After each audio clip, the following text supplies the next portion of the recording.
frecuente, común, todos lo hemos visto y si no lo hemos visto, pues tenemos pacientes que han venido o nos han preguntado, es decir, esto es algo de todos los días.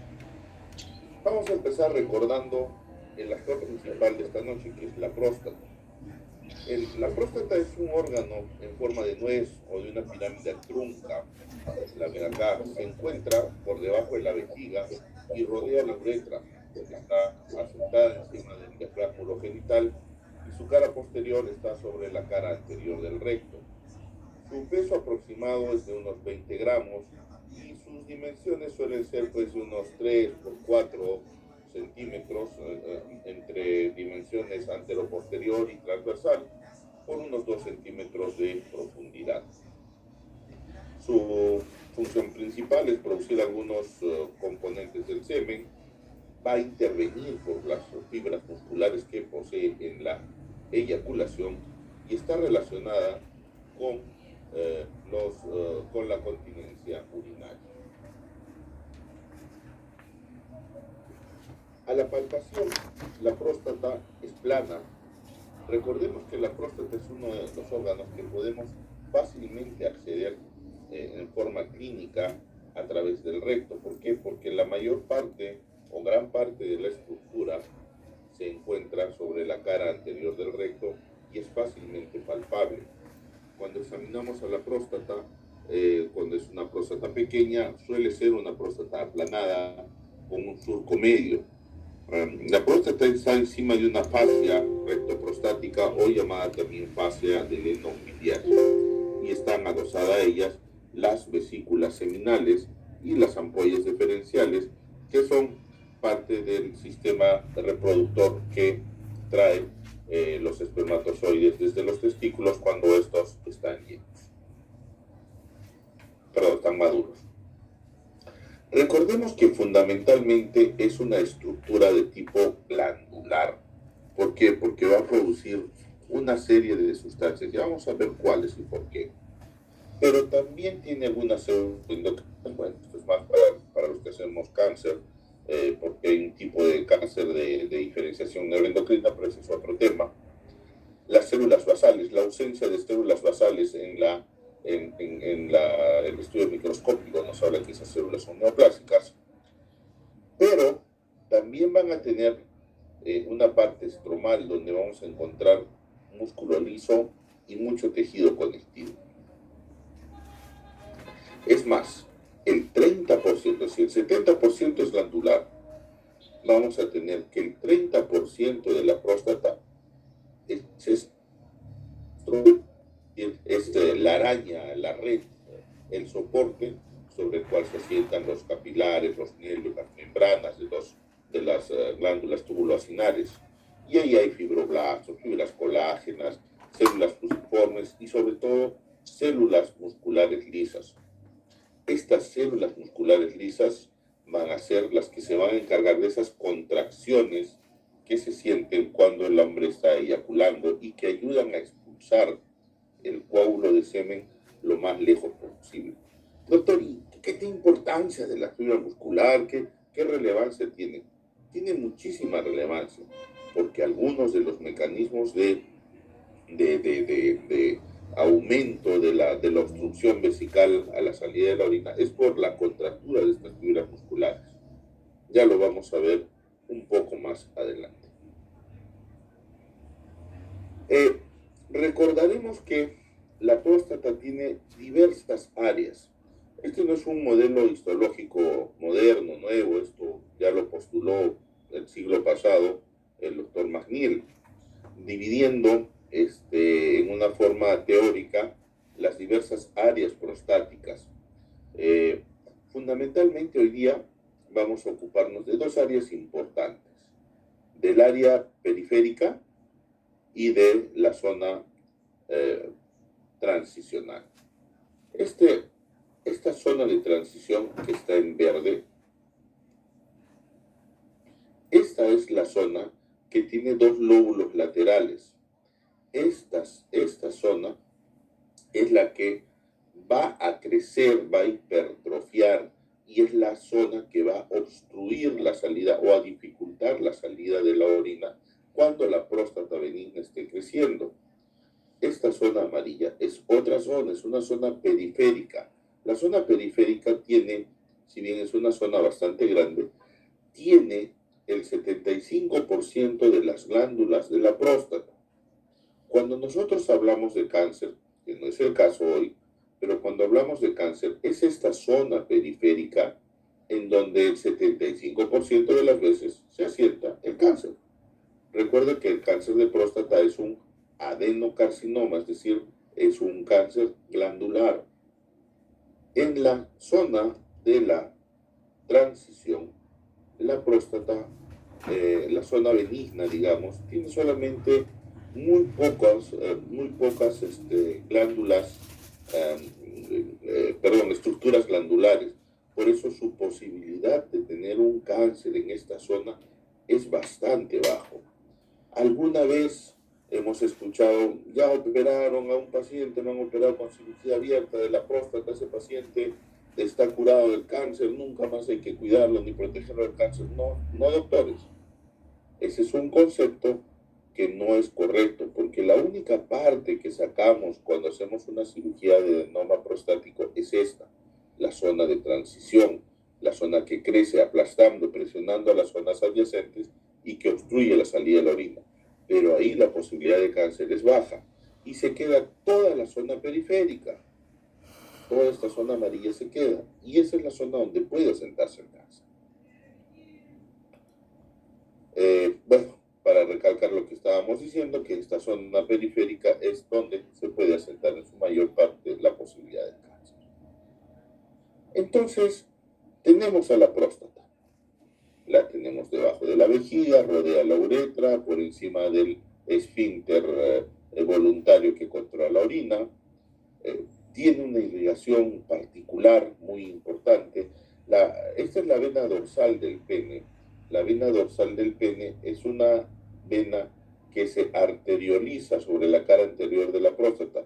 Arterializarse, usualmente las venas se recogen, vienen de venas más pequeñas, formando vena cada vez más grande, hasta llegar a la enorme vena cava que lleva toda la sangre de regreso al organismo. Pero esta es una de las pocas venas, con las venas pulmonares, que se arterializan, es decir, de una vena gruesa se abre en ramas y se abre sobre la cara anterior de la próstata. Doctor, ¿qué importancia tiene esto? Pues en el tratamiento tanto quirúrgico de la hiperplasia prostática como en el tratamiento quirúrgico del cáncer de próstata, esta vena era un problema enorme porque esta vena era el causante de muchos problemas de sangrado durante la realización de la cirugía. El otro punto importante que hemos aprendido a conocer son estas bandeletas, ven amarillas acá que corren por la cara posterior lateral de la próstata. Esas bandeletas son las bandeletas vasculonerviosas. Estas bandeletas van a ser las que se van a encargar de la erección del pene. Durante la cirugía por cáncer de próstata, por la prostatectomía radical, estas bandeletas pueden dañarse y por lo tanto un paciente que entró con potencia sexual salir con disfunción eréctil. Es otro tema, pero vale la pena que lo recordemos.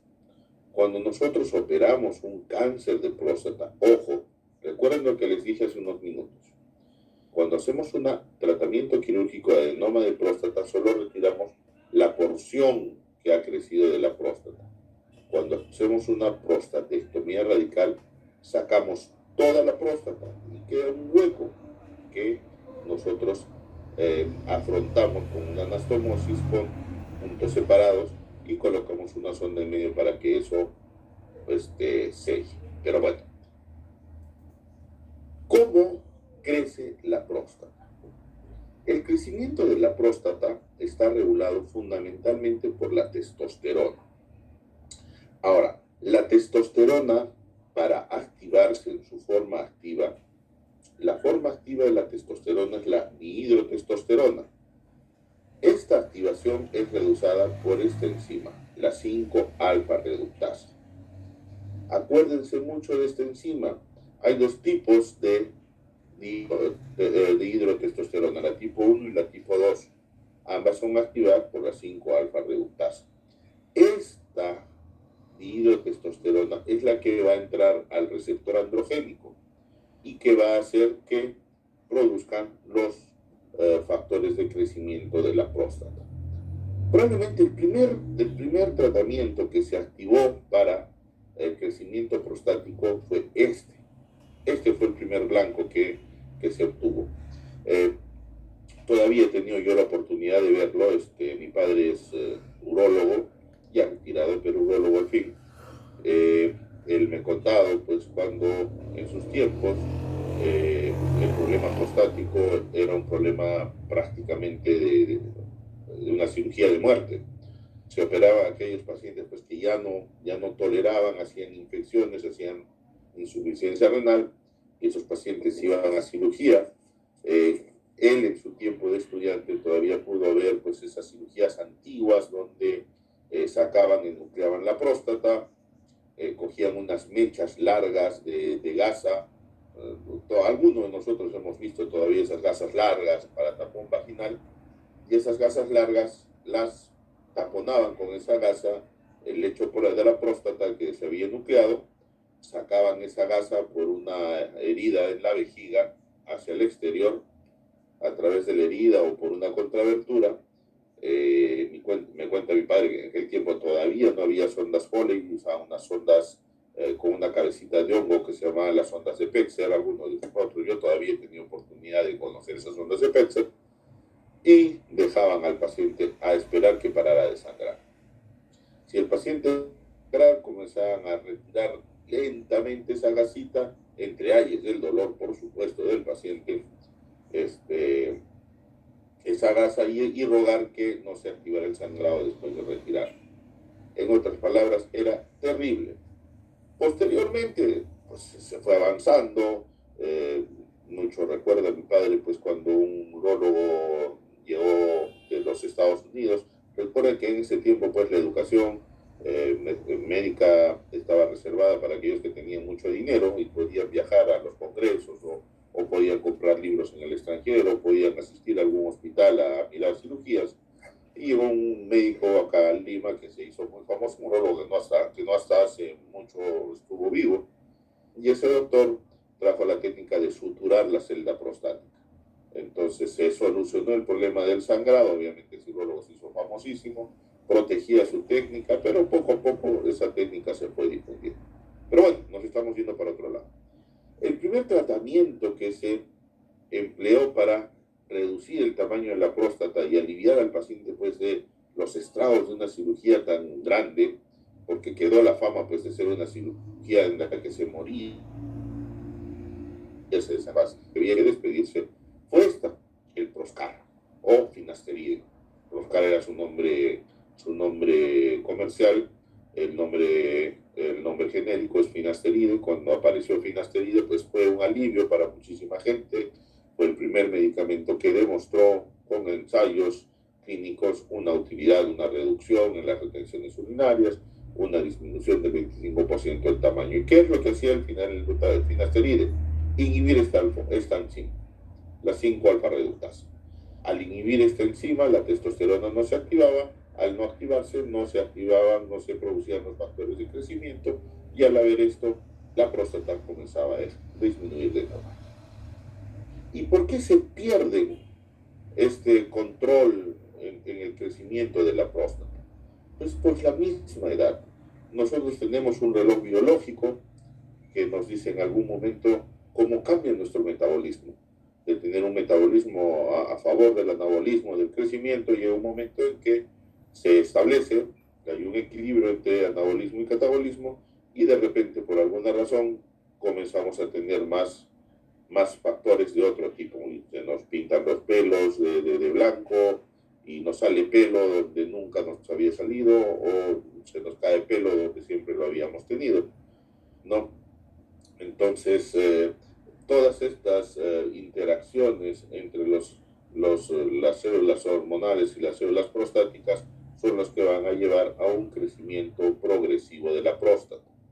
Recuerden, a todos los hombres nos crece la próstata. ¿no?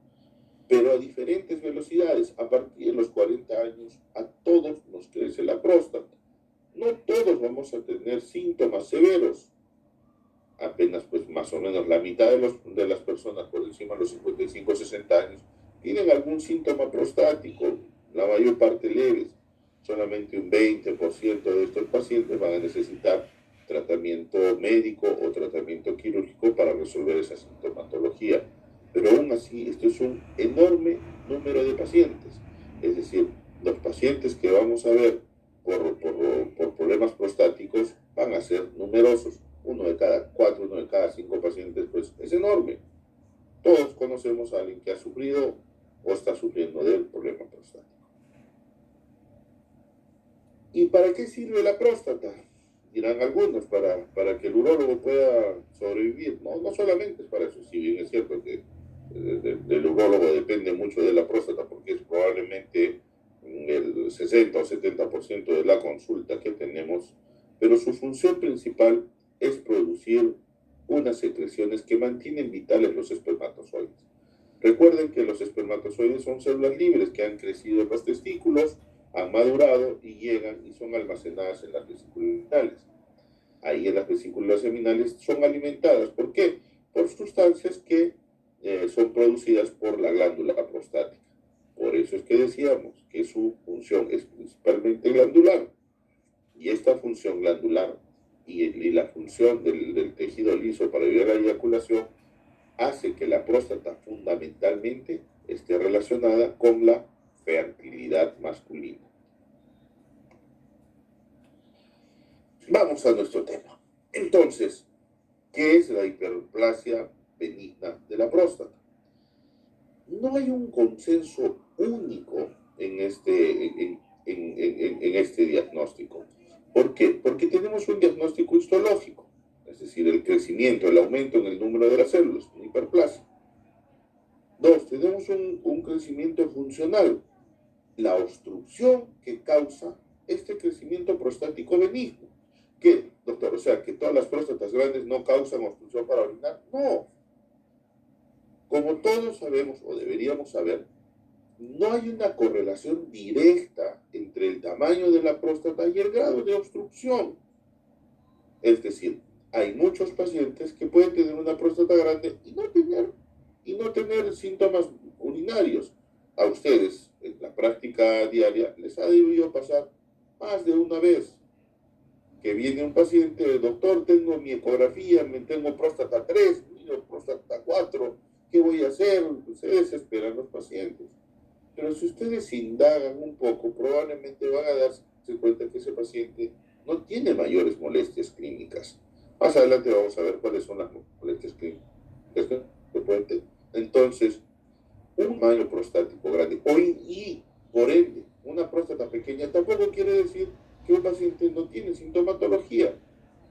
La sintomatología puede presentarse, la sintomatología obstructiva por crecimiento prostático benigno con próstatas grandes o con próstatas pequeñas.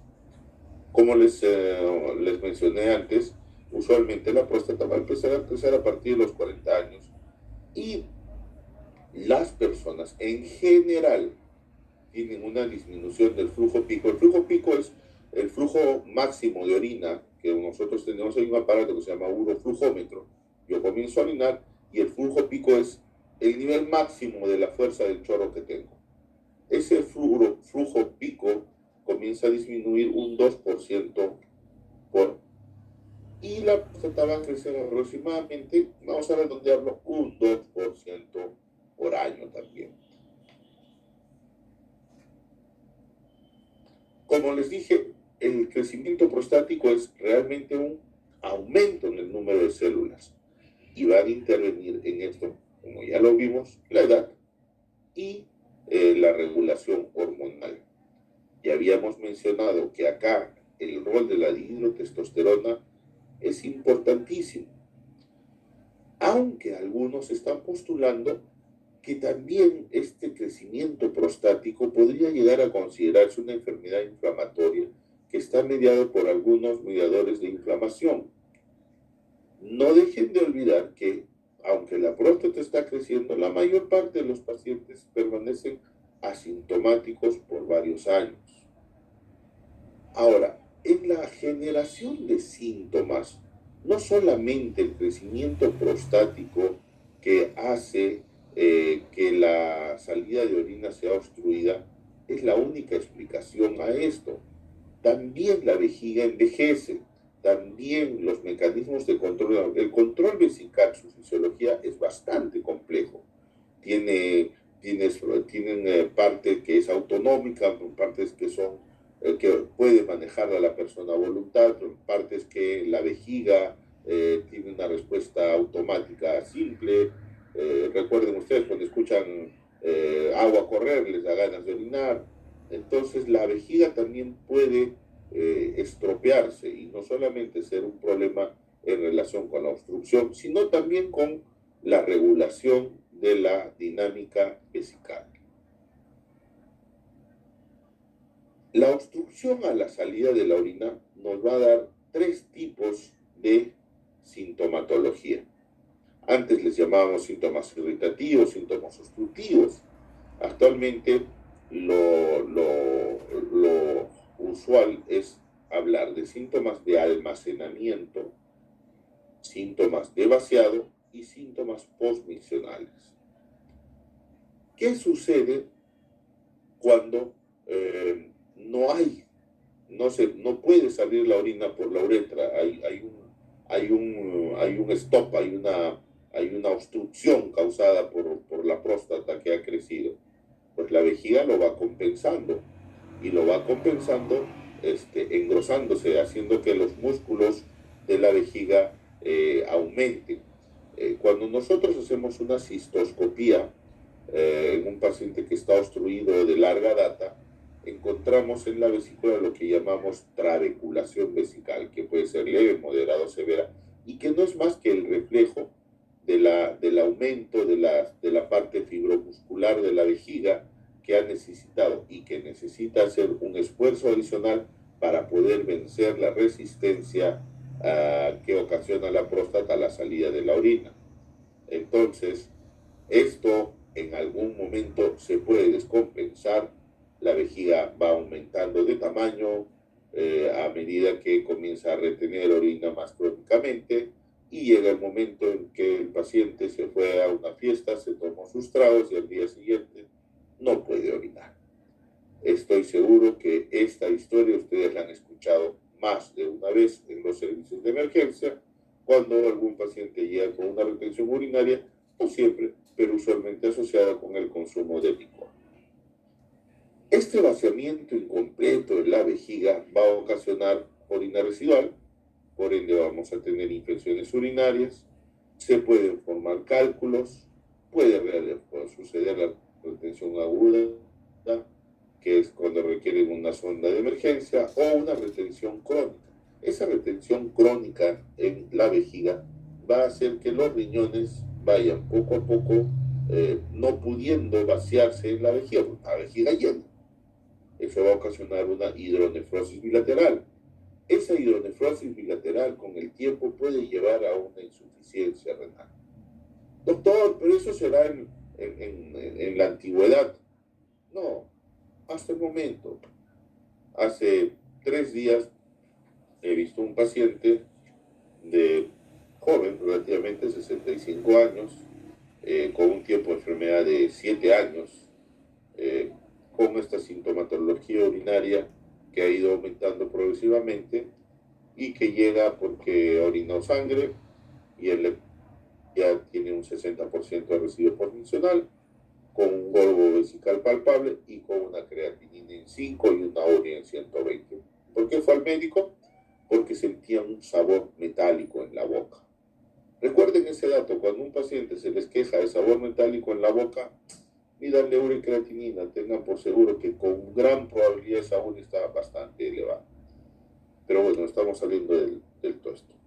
Entonces, el crecimiento, la próstata al comienzo de la vida tiene un surco medio amplio, la orina sale con fuerza, no hay ningún problema. A medida que la orina va creciendo, miren cómo se va estrechando el diámetro de la uretra y ya la orina comienza a salir con dificultad. la vejiga compensa con crecimiento y con esfuerzo, hasta que esa obstrucción es cada vez peor, ya la orina sale con muchísima dificultad. Doctor, entonces, ¿cuáles son los síntomas que nosotros buscamos? Los que llamamos síntomas irritativos cuando nosotros estudiamos medicina son los que ahora se llaman síntomas de almacenamiento, y son la urgencia miccional, la frecuencia urinaria aumentada, la anicturia, la incontinencia y una sensación de vaciamiento incompleto. Los de vaciamiento son el chorro disminuido, el chorro intermitente, la espera miccional, el esfuerzo miccional, el goteo posmiccional, la disuria, y la posmicción es que el paciente orina, terminando de orinar, pasa un ratito y otra vez orina. Doctor, pero yo siempre que le pregunto a mi paciente cómo orina, todos me dicen bien. Y es verdad, a mí también me sucede. Si ustedes quieren realmente averiguar cómo orina un paciente, no le pregunten cómo orina, porque les va a decir en el 90% de los casos que orina. ¿Por qué? Porque estos cambios en la micción son progresivos y en el tiempo. Y muchas personas se van acostumbrando a estos cambios. Entonces, para ellos levantarse 2, 3, 4, 5 de noche es normal. ¿Por qué? Porque hace tiempo y no sienten dolor, no sienten presión. Sí, pues se levanta un poco más, pero nada más. Yo les sugiero, cuando quieran evaluar a un paciente y le pregunten cómo está orinando, pregúntenle, ¿cuántas veces te levantas en la noche para orinar? Si ese paciente está levantándose más de 3 veces en la noche, ojo, ese paciente ya está teniendo algún grado de molestias para orinar. Si se suma a esto que en el día está orinando con más frecuencia, y siempre les van a decir, o en el 99% de los casos, lo que pasa, doctor, es que yo en la noche tomo mucho líquido, porque siempre tratamos de justificar las molestias que tenemos de alguna manera. A medida que esto va aumentando, pues obviamente la vejiga se va quedando más llena y el paciente se queja de que cuando escucha ruido de cascadita o alguien abre un caño, entonces él le viene las ganas de orinar con urgencia y si no llega al baño, pues comienza a voltear algunas cosas. Todos estos son síntomas de almacenamiento. Síntomas de vaciamiento. Una vez que les han preguntado, ¿cuántas veces te levantas en la noche para orinar? Y en el día estás orinando más veces, y si tienes que salir a la calle, tienes que estar orinando antes de salir, o preguntar si hay baño, ¿dónde estás yendo? Vaciamiento. La segunda cosa que yo suelo preguntarle a mis pacientes es, ¿y cómo está el chorro urinario? Doctor, normal. Normal, le digo, no. Oye, cuando tú eras joven, tú te parabas acá, y a 2 de lo que está la de acuerdo, doctor, con los muchachos, todavía hacíamos competencia, a ver quién orinaba más lejos. ¿Y ahora cómo estás? No, pero doctor, ya bajaba a la edad, pero doctor, no es lo mismo. Pues evidentemente, pero no suelen percatarse de esos cambios hasta que ustedes se lo hacen notar. El chorro de orina ya no va lejos. El paciente suele acercarse a la taza para no manchar el baño. ¿Por qué? Porque si no, ensucia el baño y luego los están resondrando. Y esto si es que no se orinan sentado. La otra cosa que deben preguntar es, ¿el chorro pierde fuerza mientras está orinando? Es decir, comienza a orinar y sale un poquito, y otro poquito, y otro poquito. Ese es el chorro intermitente. Es otro signo de vaciamiento que es importante.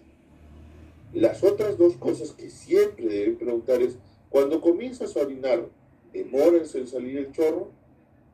¿O tienes que hacer esfuerzo? La espera y el esfuerzo miccional. Todos hemos visto a alguna persona que está apoyadita en la pared, agarrándose de la mano y empujando para ver si comienza a salir la orina. La otra cosa que siempre deben preguntar es acerca del goteo postmiccional, es decir, si el paciente queda terminando de orinar y dice, bueno, ¿y queda goteando? Sí, doctor, tengo que esperar un rato a que se vacíe bien, porque si me guardo el amigo, se me ensucia el pantalón. La otra cosa que siempre debemos de tener en cuenta es la disuria. La disuria, ojo, no es un síntoma de vaciamiento. Lo he puesto acá porque muchas personas lo consideran. La disuria suele ser un problema de infección urinaria. Inclusive en los exámenes para acreditar el expertise en urología, esto es una pregunta trampa que ponen como síntoma de hiperplasia prostática, pero no lo es. Este es un síntoma de infección urinaria. Si sus pacientes se están quejando de que les está viendo para orinar, pues pueden estar haciendo una infección urinaria. Háganles un pipió de. Doctor, ¿y cuál es el diagnóstico diferencial del crecimiento prostático? ¿Todo es obstrucción de la salida por hiperplasia prostática? Pues no. Hay algunas patologías que pueden dar síntomas muy similares. La estrechez uretral, una obstrucción primaria del cuello vesical, es decir, un cuello vesical elevado, una contractura del cuello vesical después de una cirugía, se ha cerrado, se ha fibrosado el cuello, un problema dinámica de la orina en la cual hay una disinergia vesicosbacteriana, es decir, la vejiga puja para orinar, pero el esfínter no relaja. Entonces eso hace que la orina salga con dificultad. El crecimiento prostático por cáncer también puede ocasionar síntomas de este tipo. Y mucho más raro, porque usualmente vemos estos de pacientes que han tenido sonda, es la estrechez del meato uretral. Entonces, diagnóstico, importantísimo. Si ustedes tienen un paciente, incluso que va por otras cosas, y tiene más de 55, 60 años, pregunte, oiga, señora, antes de que se vaya, ¿y cómo está orinando, ¿Cuánto le está levantando para orinar? Si les dice más de 3 por noche, comiencen a interrogar todas las otras cosas que hemos dicho. Si se orina en la mañana, si tiene que empujar para empezar a orinar, si el chorro está disminuido, si hay goteo posmisional, porque ese paciente ya tiene sintomatología prostática. Al hospital va a ir cuando ya no puede orinar, cuando está atracado, cuando haga un globo, cuando haga una retención. Pero ustedes pueden diagnosticar antes este tipo de problemas. Cuando hacen la historia, pregunten desde hace cuánto tiempo tienen esas molestias, ¿cuándo te levantas en la noche por orinar? Porque usualmente uno de joven no se levanta para la noche por orinar, uno va en la noche antes de dormir, pichi, y a la cama. Bien dormido, bien roncado, se despierta a las 5 o 6 de la mañana, a esa hora se pichi y ya se pone a hacer sus cosas. Pero uno no está, usualmente, salvo en épocas de frío como ahora, que levantándose para orinar, ¿no? Ahora que hace frío, sí, algunos nos levantamos una vez en la nochecita, a veces dos, ¿no? O también será que ya nos está fastidiando la próstata. Pero bueno, esos son otros detalles. Preguntar por el uso de antidepresivos. Recuerden que algunos antidepresivos relajan la vejiga. Algunos antidepresivos usados para síndromes ansiosos depresivos pueden ocasionar retención urinaria. Los diuréticos que se usan mucho para hipertensión arterial pueden ocasionar que un paciente esté orinando a cada rato, pero no solo es porque ese paciente está con algún problema obstructivo, sino porque el paciente está produciendo una mayor cantidad de orina. Los antihistamínicos, los broncodilatadores también, en su uso crónico, pueden estar relacionados con estas dificultades para orinar. Finalmente, algunos síndromes urológicos, la enfermedad de Parkinson, por ejemplo, puede ocasionar un problema de almacenamiento en la vejiga que lleve a síntomas urinarios, pero por una disfunción neurológica.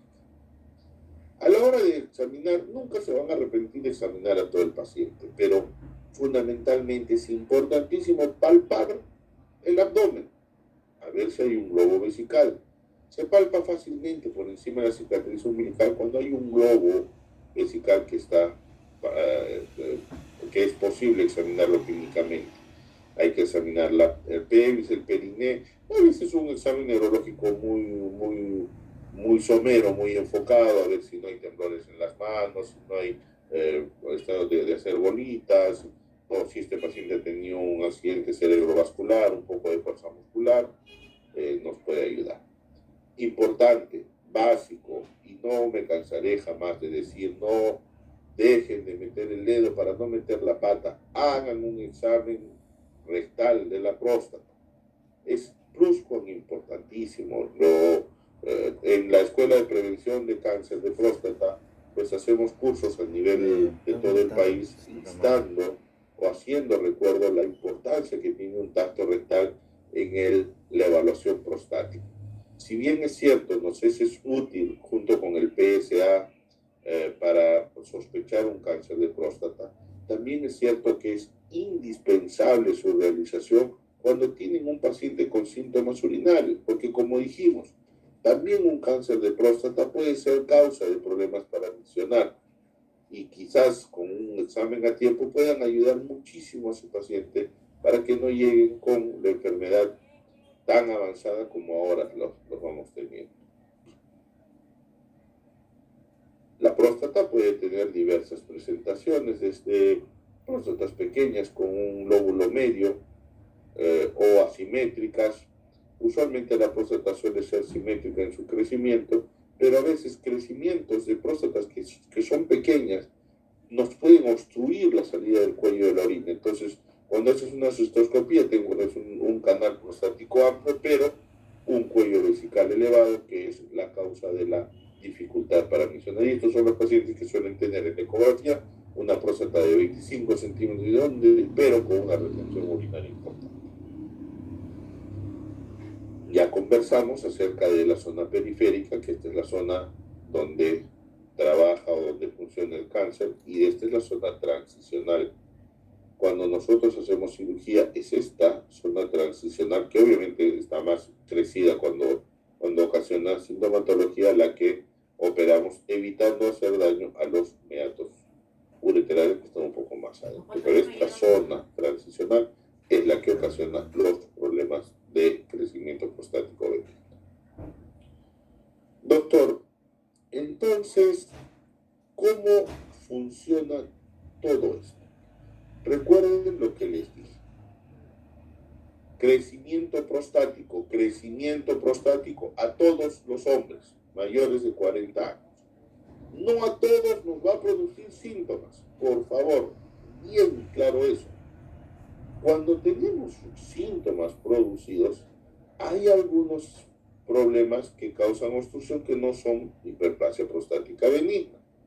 Ya lo hablamos, ¿no? Algunos problemas en relación con los efectos que tienen sobre el músculo detrusor de la vejiga causados por la edad, algunas enfermedades neurogénicas o algunas enfermedades primarias de la vejiga, una subirritabilidad vesical, una vejiga inestable, etcétera, etcétera, etcétera.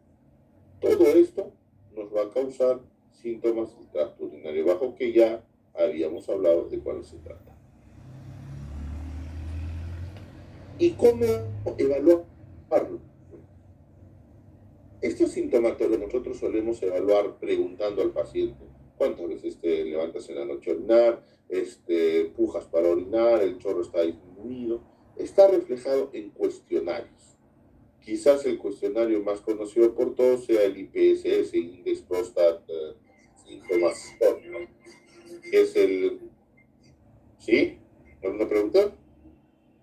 Que es el score de síntomas que ha desarrollado la Asociación Americana de Urología para todas esas preguntas tenerlas en un cuestionario. Este es un cuestionario que suele llenar el paciente solo, sin asistencia. Bueno, en Estados Unidos, cuando un paciente va a consulta, es muy frecuente que le den un chart, un pizarrón llenan los datos, los antecedentes, la medicación que toma, y cuando van al urólogo les hacen llenar uno de estos cuestionarios. Entonces, ¿es válido usar estos cuestionarios? Sí. Otra cosa que es buena usar es lo que se llama una pizarra de frecuencia urinaria, que es un esquema simple donde están las horas del día, 8 a 9, 9 a 10, durante 24 horas, y el paciente registra cuántas veces va al baño, a qué horas va al baño y cuál es el volumen que micciona. También debería registrar cuánto líquido toma. Ya eso se llama tabla de micción horaria. De verdad, se usa muy poco, igual que el cuestionario, pero en verdad es muy útil cuando se realiza. Ya a nivel urológico, nosotros tenemos un aparato que se llama uroflujómetro, es como una taza muy sencilla donde el paciente orina y nos permite ver cuál es el flujo máximo de orina que está teniendo. Y la otra cosa que muchos urólogos tenemos en el consultorio es un bladder scan, que es como un ecógrafo mucho más sencillo que te hace del paciente, se echa, le haces una ecografía, lo haces orinar y luego mides cuánto ha quedado de residuo postmiccional. Entonces, si no tenemos una obstrucción a la salida de la orina, este paciente pues puede tener síntomas leves, podemos hacer estilos de vida, terapia de conducta, usar un poco de antimuscarínicos para calmarles si fallan, bueno, hay que reevaluar. Si tienes evidencia de la salida de molestias para orinar, pues ahí tienes que discutir las opciones de tratamiento con opciones médicas o, si esto falla, con opciones quirúrgicas. Doctor, ¿es importante el tacto rectal? Es pluscon importantísimo, pero desafortunadamente este examen, que es tan importante en la evaluación de la próstata, es muy temido por los pacientes y muy evitado por los médicos. Es posible, es un examen que invade la intimidad de los pacientes, pero recuerde, es un examen que no es doloroso, que es barato y que es insustituible. Una ecografía no suele resolver esto, debe hacerse en verdad a todos los pacientes que tienen síntomas urinarios. Y si está en el contexto de un descarte de cáncer de próstata, a aquellos pacientes que tengan más de 50, 55 años. ¿Por qué? Porque la zona de cáncer está muy asequible en la zona que vamos a examinar, porque este tacto nos va a permitir definir el tamaño de la próstata y la posibilidad de otras anormalidades que podrían condicionar otro tipo de enfermedades. Claro, la próstata crecida puede tener pues también cálculos prostáticos o prostatitis que nos pueden hacer pensar en un cáncer, y eso siempre debe evaluarse eventualmente. Siempre hay que evitar en que los pacientes no se sientan incómodos, ¿no? Probablemente el temor que tiene el paciente es a la burla, no solamente al examen, sino a la burla que puede despertar que lo haya, pues para ellos me han violado. Pero bueno, en laboratorio,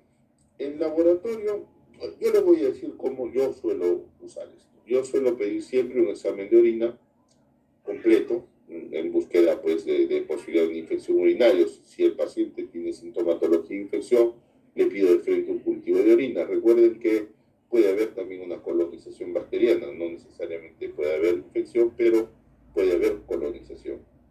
Glucosa, por si tengo un paciente que orina muchísimas veces, podríamos estar frente a una diabetes no diagnosticada. Uri que Timex se pelean, los americanos no lo recomiendan, los europeos en sus días lo recomiendan. Yo siempre lo pido, porque nunca está de más tener en un hombre de más de 50 años un basal de una uricreatina. El PSA. El PSA es discutible. En verdad, la mayor parte de guías se les pide que discutan previamente con los pacientes y que este paciente autorice si se va a hacer un PSA. Obviamente esas son otras realidades, porque en Estados Unidos y en Europa, pues el 98% de los pacientes se diagnostican con cáncer de próstata localizado. En nuestro país, pues el 60-70% de los pacientes llegan a consulta con un cáncer de próstata metastásico. Entonces, yo en verdad a mis pacientes en general, para evitar que se nos vaya la tortura, le pido PSA. Como no todos los médicos tienen un bladder scan o un uroflujómetro, suelo solicitar una ecografía renovesico-prostática y le pido al ecografista medir la capacidad vesical y el residuo postmiccional. El residuo postmiccional puede haber pues entre un 15 y un 20% de residuo postmiccional sin que esto sea significativo. Pero si tiene más de 20-30% de residuo postmiccional, ojo, ese paciente ya está teniendo dificultades para orinar. Doctor, ¿y cómo son estas dificultades para orinar. Miren ustedes, yo soy muy práctico a la hora de definir el tratamiento de un paciente. Ustedes tienen que clasificar los síntomas en leves, moderados y severos. Pacientes con sintomatología leve, pacientes que están fundamentalmente con síntomas de vaciamiento, pacientes que vienen porque están orinando 2, 3, 4, 5 veces en la noche, porque en el día también está orinando mucho, porque les viene urgencia funcional. Síntomas leves, manejo médico, sin la menor duda, de cualquier tipo, fitoterapia, tratamiento suave, no es complejo. Del otro extremo del espectro, síntomas severos. Pacientes con retención nitrogenada, pacientes con hematuria recurrente por la próstata crecida. Ojo, ya el estudio de hematuria ya es otro capítulo que tendríamos que desarrollar, pero también es cierto que la mayor parte de las hematurias son por causa de la obstrucción a la salida de la orina, que ocasiona que la vejiga se hipertrofie, que ocasiona unas varices en la vejiga, y esas varices se rompen y eso es la causa del sangrado. Pero bueno, hematuria a repetición causada por crecimiento prostático, eso es indicación de cirugía. Retención nitrogenada, hematuria a repetición, infecciones urinarias a repetición, indicación de cirugía. Retención aguda de orina, más de 2 episodios en un año, eso es indicación de cirugía. Entonces, un espectro muy leves, el otro espectro muy severos. Esos que son muy severos, olvídate, pones una sonda hasta que no la operes, le vas cambiando la sonda. Y tenemos en la mitad el batallón, aquellos pacientes con síntomas moderados, es decir, que no llegan a ser tan severos, pero que tampoco son tan leves. Esos pacientes suelen beneficiarse de inicio con manejo médico de distinto tipo. Y en aquellos que no funcionan, pues van a cirugía. Sin embargo, hay pacientes que requieren ser, y ojo con eso, en Estados Unidos el manejo de la hiperplasia prostática benigna es del médico general, es manejo del médico general. El médico general está en perfectas condiciones, si se ha entrenado adecuadamente, de conocer las alternativas de diagnóstico y de manejo inicial de estos pacientes, ¿no? Y pueden tener a un paciente, si lo voy a tener con un tratamiento médico que me está resolviendo, ¿para qué referirlo a un especialista para otras opiniones? Si no necesito. Es como tratar hipertensión, como que tratar diabetes, es decir, una serie de condiciones que poco a poco se han ido haciendo manejo del especialista, que el diabetes al endocrinólogo, que el hipertenso al cardiólogo, y que son perfectamente manejables por un médico general, ¿no? O por un internista, que no requieren más cosas.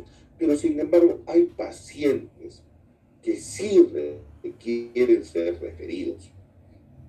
Si usted se está dando a algún paciente por síntomas urinarios y el paciente es muy joven, cuidado, mándelo al urólogo. Si el paciente ustedes le examinan la próstata y aguanta, acá hay algo duro, mándelos al urólogo. Si tienen episodios de hematuria y el paciente no tiene infección o el paciente no tiene sintomatología tan severa, mándelos al urólogo. Por encima de 50 años, pacientes que tienen sangrado para orinar deben ser evaluados cuidadosamente ante la posibilidad de tener un cáncer de vías urinarias, de riñón, de uréter, de vejiga, de próstata, qué sé yo. Entonces, esa condición es para referir a un urólogo.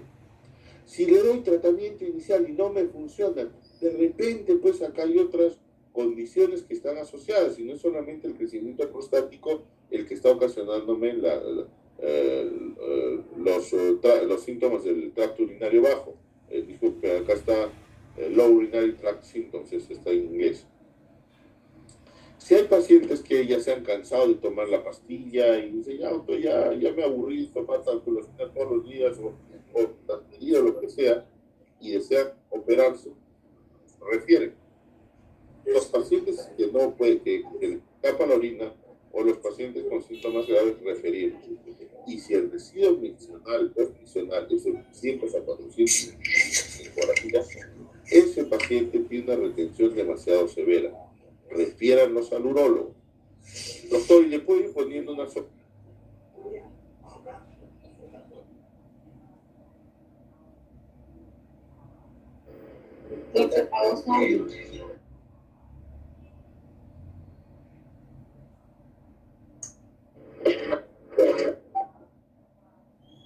No se escucha, Fernando. Fernando, no te escuchamos.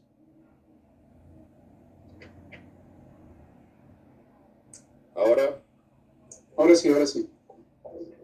Les decía que si tienen ustedes pacientes que tienen un residuo postmisional muy alto, cuidado, hasta para poner la sonda. Probablemente estos pacientes estén cursando con algún grado de insuficiencia renal. Si ustedes vacían una vejiga crónicamente distendida, pueden tener una hematuria ex vacuo. ¿Qué es la hematuria ex vacuo? Una vejiga que ha estado distendida mucho tiempo. Tiene varices, tiene venas varicosas. Cuando ustedes vacían rápidamente la vejiga, esas venas varicosas no tienen tiempo de acomodarse, se rompen y tienen ustedes una hematuria grosera que puede incluso anemizar a pacientes. Cuando tienen que vaciar una vejiga crónicamente retenida, pues o lo conectan a un equipo de venoclisis y lo van vaciando a gotitas, o algunos vacían 200 centímetros, dejan una hora y van vaciando cada hora de 100 en 100, haciendo que la vejiga, aún tomando las precauciones, ponerle una sonda a un paciente con una retención crónica puede ocasionar hematurias bajas. Finalmente, el tratamiento. El tratamiento puede ser médico, bloqueadores, inhibidores de 5-alfa reductasa. Algunas veces es necesario usar antibióticos con antiinflamatorios, porque recuerden que también los síntomas del tracto urinario bajo pueden ser por inflamación prostática. Algunos van a cirugía y muchos pacientes van a fitoterapia. Sobre todo en Europa. En Europa probablemente Alemania, Italia tienen una afinidad muy grande por la fitoterapia. La usan tanto o más que los medicamentos como alfa bloqueadores o con inhibidores 5-alfa reductasa. Hay mucho empleo y con buenos resultados. Es un tratamiento que funciona. A ver, entonces tenemos actualmente disponibles alfa bloqueadores. Ustedes los conocen, la tamsulosina, ¿cómo se llama? El tamsulosina. Se me va el nombre de los otros. No, esos son inhibidores de la fosfodiesterasa. Perdón, inhibidores de la alfa reductasa. Finasteride, dutasteride. Inhibidores de la fosfodiesterasa. Los inhibidores de la fosfodiesterasa son medicinas que inicialmente se han usado y se usan para la disfunción eréctil, pero se encontró que muchos de los pacientes que usaban para afectar su función urinaria al mejorar su erección. Entonces se han hecho estudios comparando estas medicinas a baja dosis, como el tadalafilo, a 5 miligramos de uso diario, y mejoran no solo la función eréctil, sino la producción de orina. Cuando tenemos problemas de vejiga hiperactiva, también es válido usar beta-3 agonistas adrenérgicos como el miravigrón, o anticolinérgicos como la oxibutinina u otros más que han salido recientemente al mercado. O a veces usamos combinaciones de alfa bloqueadores con inhibidores del alfa reductasa, ustedes las conocen, tamsulosina con dutasteride, o estamos usando alfa bloqueadores con medicamentos para vejiga hiperactiva. Hay varias combinaciones que ya están disponibles en nuestro mercado, pero ojo, tienen que haber visto que ese paciente esté con vejiga hiperactiva. Y finalmente tenemos la fitoterapia. Solo he mencionado 2, hay como 8 o 10 componentes, hay muchísimos que se usan, pero no tenemos muchos disponibles en el país.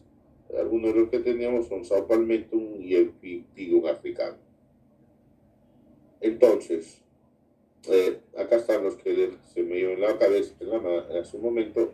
Alfuzoxina que tenemos en el país, silodosina, que no tenemos todavía, tamsulosina, la doxazosina, que son más antiguos. Los menciono porque estos medicamentos los usamos mucho. La alfusosima todavía está disponible, lo trae una casa, se me va el nombre, el Comercial Central, creo que era. Este lo pueden dar una vez al día después de las comidas, cualquier hora del día. La tamsulosina, que probablemente es lo que más usamos. Ojo, podemos usar 0.4 miligramos una vez al día, 30 minutos después del desayuno. Puede ser al desayuno o al almuerzo o a la cena, es indiferente la hora que lo tomemos, pero siempre debe haber comido algo el paciente. Ojo, y esto es algo que muchos no saben, si después de 2 a 4 semanas no hay respuesta, podemos aumentar la dosis hasta 0.8 miligramos, es decir,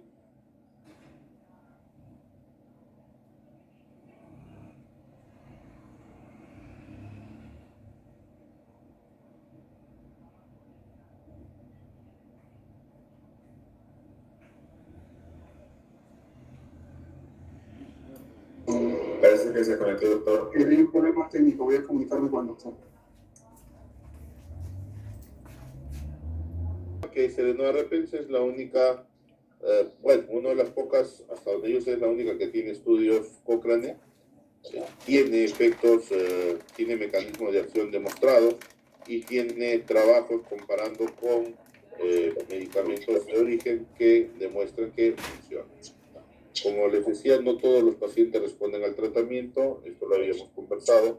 Hay pacientes que persisten los síntomas, que tienen retención urinaria, que hacen hematuria, que hacen cálculos vesicales, en los cuales es necesario proceder al tratamiento quirúrgico. Los tipos de tratamiento quirúrgico son distintos. Tenemos endoscópicos, tenemos láser, tenemos RTU convencional, tenemos RTU bipolar, tenemos cirugía tajo abierto, tenemos enucleación láser, tenemos enucleación bipolar, es decir, tenemos una serie de alternativas que exceden las intenciones de esta charla. Creo que esto es lo último. Muchísimas gracias por su atención y estamos abiertos a cualquier pregunta. Si hubiera alguna pregunta, por favor, con toda confianza. Muchas gracias, doctor Quiroga. Estimados colegas, es importantísima la información mencionada, vertida en la presente ponencia. Mientras vamos preparando las preguntas para la fase del conversatorio con el experto, permítanme, por favor, presentar un producto de mi casa mientras vamos armando las preguntas.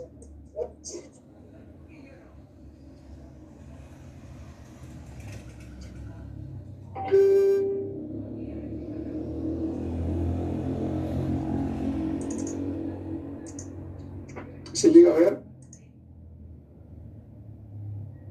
Sí se ve, doctor. Gracias.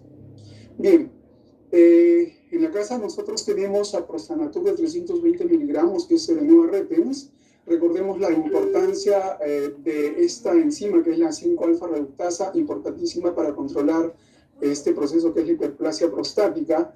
Y dentro de esto el manejo vertido, ¿no? La espera vigilante, la fitoterapia, los alfa bloqueadores, los inhibidores de la 5-alfa reductasa, la terapia combinada. Dentro de esto los diferentes, las alternativas que podemos tener. Ya tenemos varias alternativas en el mercado, pero aquella que tiene bastante información científica, Serenoa repens, que comenzaré un momentito con ustedes, y tener presente el control cardiovascular y factores de riesgo con el uso de los alfa bloqueadores y las pruebas hepáticas anuales que se debe regir para aquellos en los cuales se utilizan los inhibidores de la 5-alfa reductasa. Esto basado en muchos de estos parámetros, ¿no? La sintomatología principalmente puede ser evaluado por el IPSS, según lo que hemos hecho por el doctor Quiroga, el Qmax, el volumen prostático, ¿no? Hay muchos preparados fitoterápicos utilizados más de 25 a 30 años atrás, con bastante seguridad y eficacia. Nosotros presentamos y ponemos a su disposición, estoy seguro que muchos lo manejan, Serenoa repens, también llamado Sabacia rulata, que es el fruto de esta planta, crece en gran medida al sur de los Estados Unidos. Es importante esta información que les comento porque Serenoa repens, para que tenga los efectos terapéuticos que se indica, tiene que tener concentraciones altas en los ácidos grasos que son sus componentes. Principalmente de 70 a 95% de ácidos grasos y 2,5% de esteroles. La dosis apropiada, 320 miligramos cada 24 horas, ¿no? Muy usado en Europa, en Estados Unidos, el 1,1% de la población usa saupalmeto. En Alemania, el 90% de los tratamientos utilizan la fitoterapia, y en Italia el uso es tal vez 5 veces más frecuente que la terapia convencional. Recordemos el mecanismo de acción de Serenoa repens. Es un fitoinhibidor de la 5-alfa-reductasa, con estudios clínicos similares a finasteride, con un 37% la respuesta con Serenoa repens y 39% con finasteride, con mejoría de la tasa de máximo de flujo urinario y una reducción del tamaño de la próstata. Una mejoría en el volumen de la orina residual post vaciamiento, un 50% de crecimiento, con reducción de la nicturia, un 54%, y una reducción de la poliuria en un 37% de crecimiento. Disminución de disuria e inflamación prostática. Una de las particularidades de Serenoa repens es su acción antiinflamatoria. Algunos años atrás salió este metaanálisis en la que valoran 18 ensayos clínicos con 2.859 pacientes, en la que se observó que Serenoa repens mejoró el pico flujo urinario con disminución de episodios de nicturia, el Qmax, los síntomas, el score de síntomas prostáticos, y se lo comparó con una eficacia muy similar a la eficacia de finasteride. La evidencia clínica de Serenoa repens, categoría A, dada por la Clínica Mayo, con evidencia científica en la monografía de OMS y revisión de Cochrane Plus. Serenoa repens, el único de 320 miligramos con extracto lípido esterólico, y cumple con las recomendaciones posológicas de OMS, según la monografía detallada en esa institución. 320 miligramos de extracto lípido esterólico. Es importantísimo esto porque en varios lugares, en varios países, hay Serenoa repens, pero con concentraciones bajas, y por lo tanto la respuesta clínica también no es la adecuada. Súper importante tener en cuenta esta composición. Serenoa repens tiene 320 miligramos. En el mercado farmacéutico hay otros componentes con composiciones o con concentraciones mucho más bajas, ¿no? Con sabalceruleta de 12.5, fíjense, comparado con 320 que tiene Serenoa repens. Y además adicionan otros componentes como es glosipocastano, solidado virga, que no tienen mucha información científica para este tipo de procesos. Prostanatur, estímulos poliedras, de 320 miligramos, seguro y eficaz en el tratamiento de la prostatitis y HPV. Con esta información quiero pasar a la segunda fase. Permítanme poder pasar a la segunda fase, a la tercera fase, perdón, de esta presentación, que es el conversatorio con el experto, en la que podemos hacer uso del micrófono o plasmar vuestras preguntas en el chat del webinar, para lo cual hacemos la invitación para dar efecto. Bien, no sé si tenemos preguntas. Bien, veamos.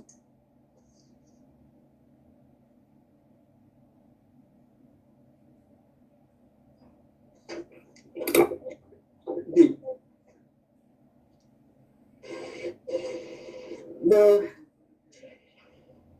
Ok. Sí. Factores técnicos y tipos de alimentación como factores de riesgo para el crecimiento prostático. En verdad, el crecimiento prostático el benigno depende fundamentalmente de la edad, ¿no? La velocidad de crecimiento, el grado de obstrucción es distinto de cada paciente. En relación al cáncer de próstata, eso es distinto. El cáncer de próstata sí tiene relación con la edad, con la variedad racial. Hay una mayor incidencia en descendientes de afroamericanos, y hay una relación con el antecedente familiar de cáncer de próstata.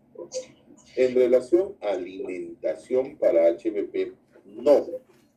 La alimentación Eh, a ver, el tipo de alimentación, cada vez hay una asociación más fuerte entre determinados tipos de alimentación y factores de riesgo para cáncer de próstata y en general para cáncer.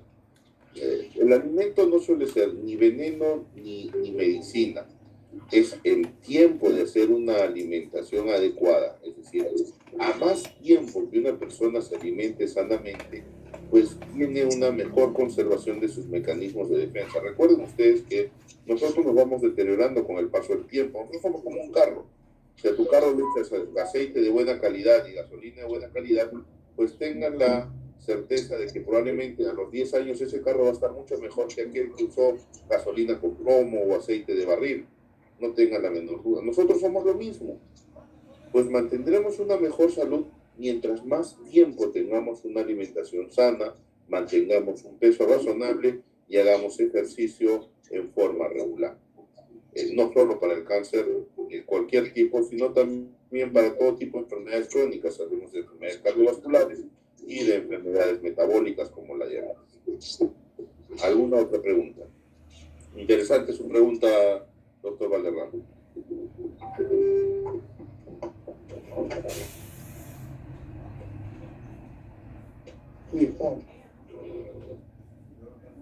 Y, doctor, ¿cómo sería el enfoque de tratamiento en un paciente nuevo que recién inicia el tratamiento para HPV? Paciente joven, 40, 45 años, obeso, diabético, empieza un tratamiento. ¿Cuál sería el enfoque terapéutico? Este tipo con un IPS de 8 9, ¿no? A ver, yo de 40 a 45 años, lo primero que descartaría en un paciente con molestias urinarias sería una prostatitis, ¿no? Recién está empezando a crecer la próstata, pero ojo, los síntomas urinarios también pueden deberse a inflamación prostática. Suelen ser de instalación un poco más aguda y tener menos tiempo de evolución y a veces mayor severidad, ¿no? El paciente sobre todo se queja de un chorro disminuido y siente que el chorro se le parte. En esos pacientes lo ideal es tener un cultivo de secreción prostática. No es tan sencillo de obtenerlo. Los cultivos de semen pues son muy bajos en sensibilidad y a veces iniciamos en estos pacientes un tratamiento antibiótico de 4 semanas. Suelo en mi práctica usar fitoterapia cuando los síntomas no son marcados, y cuando los síntomas son un poco más severos asocio a la fitoterapia un alfa bloqueador. La mayor parte de los pacientes jóvenes con síntomas del tracto urinario bajo suelen responder bien a este tipo de tratamientos, ¿no?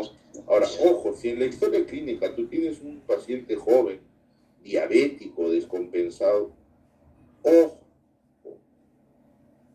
los pacientes con data mal controlados pueden estar desarrollando una vejiga neurogénica, es decir, están desarrollando una vejiga que va creciendo porque la diabetes descompensada daña los receptores nerviosos que tiene la vejiga.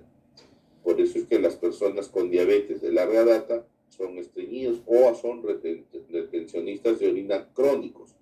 En esos pacientes, pese a que les liberas la obstrucción urinaria, puedes tener problemas de vaciamiento igual. ¿Por qué? Porque la vejiga está disinérica, la vejiga no tiene fuerza, la vejiga es hipoactiva, no tiene fuerza suficiente para expulsar la orina. Pero obviamente, eso no suele pasar en jóvenes, suele pasar en pacientes con diabetes de larga data mal controlados. Muy bien, ¿alguna otra pregunta? Prostatitis crónica, edad de inicio de relaciones sexuales, número de parejas sexuales. ¿Tiene relación con HPV? No. La prostatitis crónica, para empezar, no es una enfermedad de transmisión sexual. Recuerden que la prostatitis crónica puede estar relacionada con problemas inflamatorios no infecciosos o con problemas infecciosos, o ser simplemente sintomáticas y ser un diagnóstico histológico. Cuando operas puedes tener la pieza patológica información de prostatitis crónica. Algunos lo han querido relacionar con relaciones contra naturales, no hay ninguna evidencia, sobre todo las prostatitis infecciosas.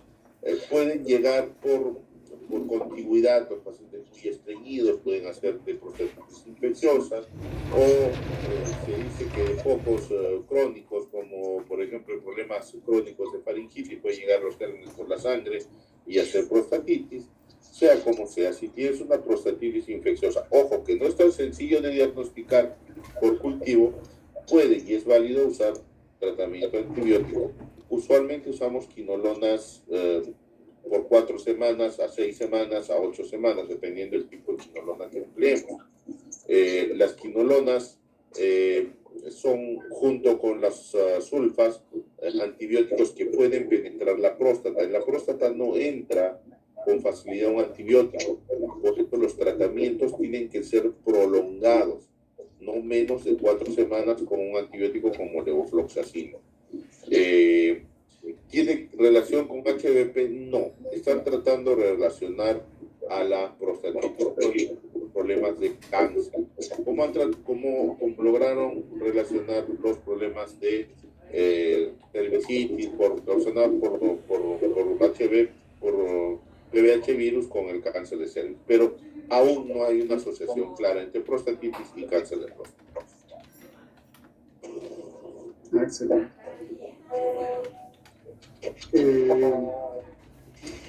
Sobre su experiencia en el manejo de la fitoterapia, ¿en qué tipo de pacientes, cómo lo han tratado?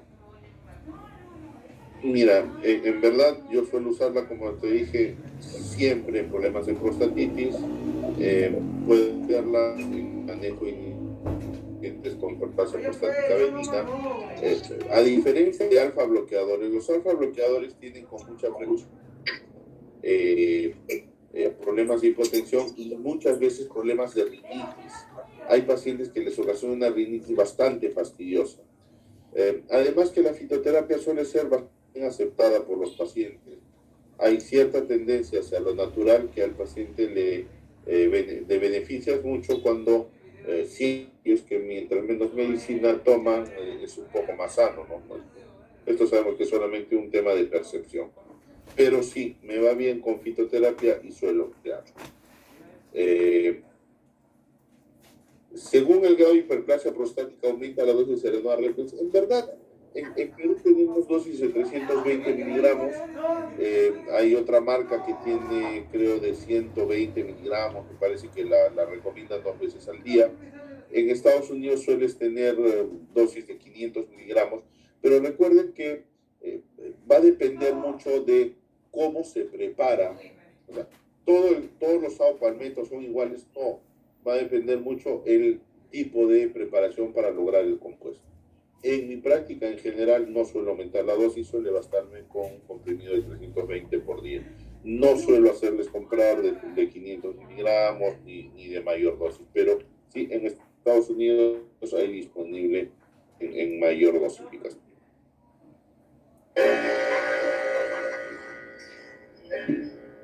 Bueno, Jorgito, creo que ahora nos está ganando y ya la gente está medio cansada, ¿no? Sí, eso es cierto. Es importante esto que acaba de mencionar doctor Quiroga, por cuanto la concentración varía mucho, y eso ha mandado mucho en los estudios clínicos. Por ejemplo, hay muchos estudios en los cuales han comparado los diferentes saopalmetos en diferentes partes del mundo y han llegado a la conclusión de que el saopalmeto, que tenga la efectividad terapéutica, tiene que tener del 89% de los controles descritos, ¿no? Es súper importante. En Estados Unidos hay que no hay este tipo de información. Súper importante. Bien, ¿alguna otra pregunta? Doctor, buenas noches. Una consulta. ¿Hay algún caso que se haya presentado sus pacientes que han sido menores de 18 años con hiperplasia prostática benigna? A ver, en medicina no hay nada imposible.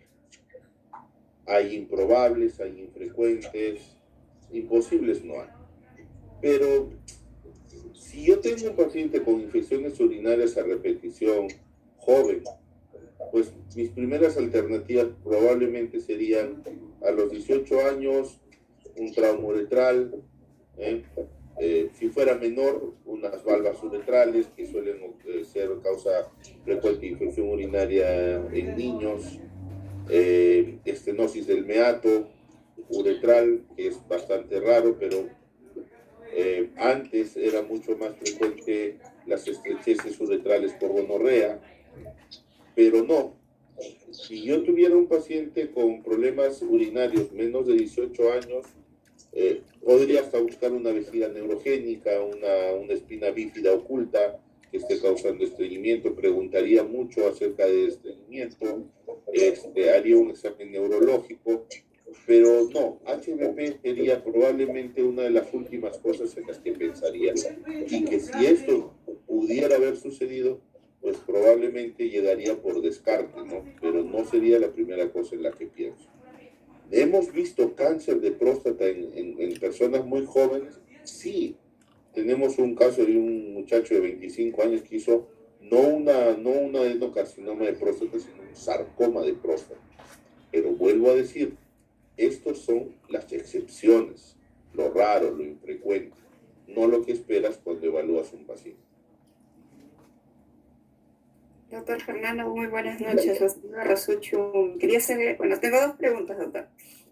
Preguntas frecuentes de sus colegas en consulta cuando realizo la visita médica. Una de ellas es en cuanto a la preocupación de los pacientes con HIV cuando el médico les prescribe, pacientes sobre todo jóvenes, menores de 50 años, en que pueda interferir la medicación con su actividad sexual.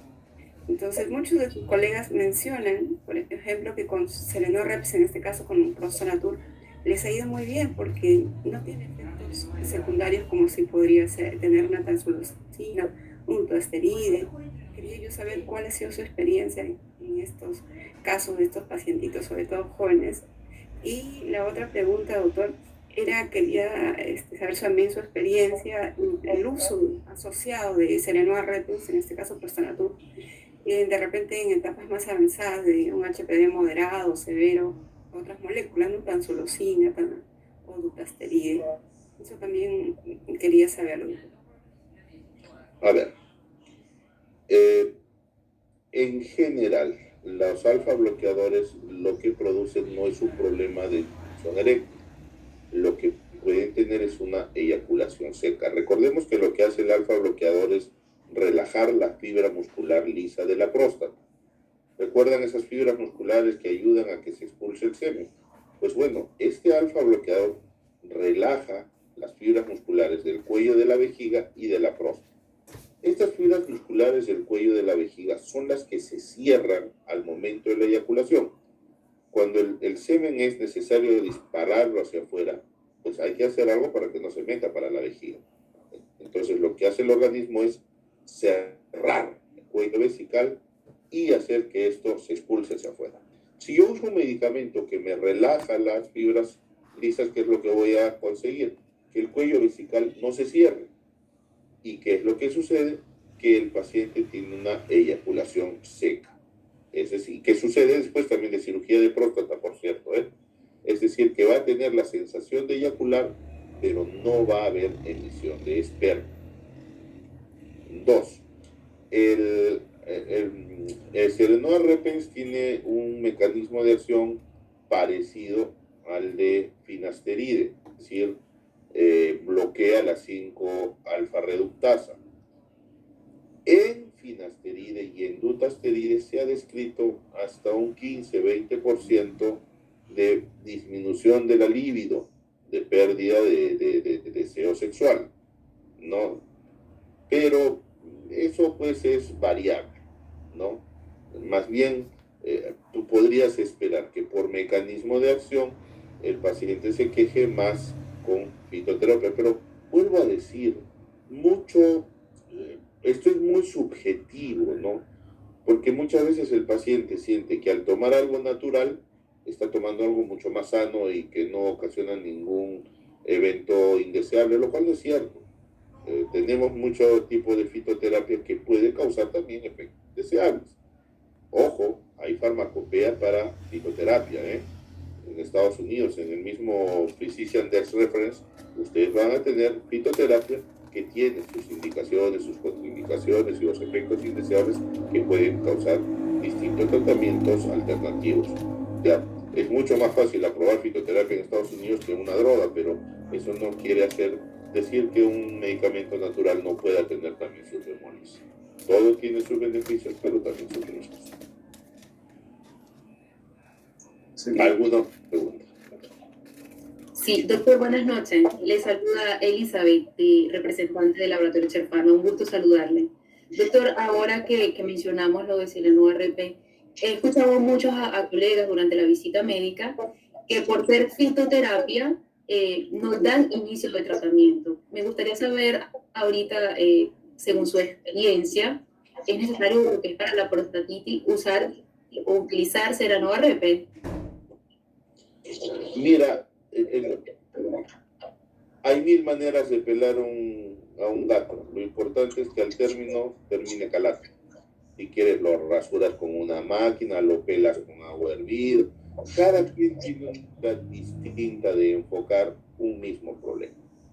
En el caso en particular de prostatitis crónica, cuando se asocian síntomas urinarios, porque puedes tener prostatitis crónica que solo sea dolor malo, dolor crónico, dolor testicular, sin mayores molestias urinarias. O yo tengo un paciente que tiene sintomatología urinaria, también un poquito de medicina para el alma le hace bien. O sea, usar fitoterapia no, y muy pacientes, ya sea por la acción de la medicación o porque también se sienten mucho mejor.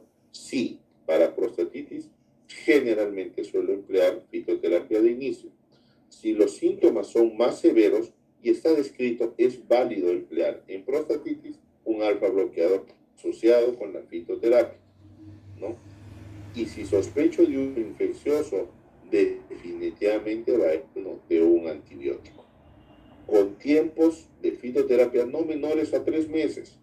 Yo puedo usar el alfa bloqueador y el antibiótico por 4 semanas. Si tengo mejoría en el paciente, fitoterapia por 3 meses. Recuerden que el alfa bloqueador, que la fitoterapia tiene acción sobre la alfa reductasa, y el tiempo de uso para que tengas un efecto pico es de 3 a 6 meses. Entonces no es un medicamento que debes usar un mesecito y dejas. Es mejor usarlo durante un tiempo prolongado, tengas el mejor efecto. O 3 meses puedes tener hasta una reducción del tamaño de la próstata, ¿no? Entonces, sí, lo empleo con relativa frecuencia. Bien, doctor. Doctor Quiroga, muchas gracias. Ya para finalizar, algunas palabras que quisiera usted vertir a nuestros colegas.